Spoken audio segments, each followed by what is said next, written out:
RFID Hotel Lock System HL-H152 Overview.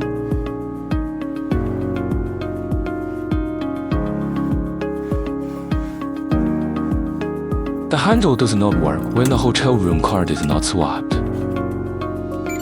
When swiping hotel key card, now the handle can work and open the door.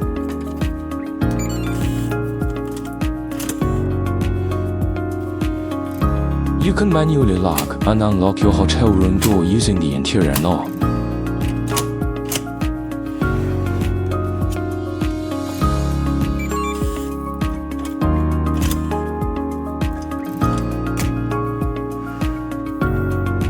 After using the hotel room card to open the door, you can insert the hotel room key card into the power switch to enable the room power system.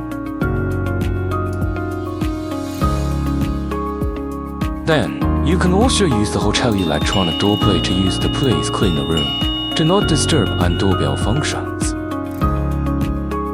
After taking out the room key card, the hotel room will automatically cut off the power after 10 seconds.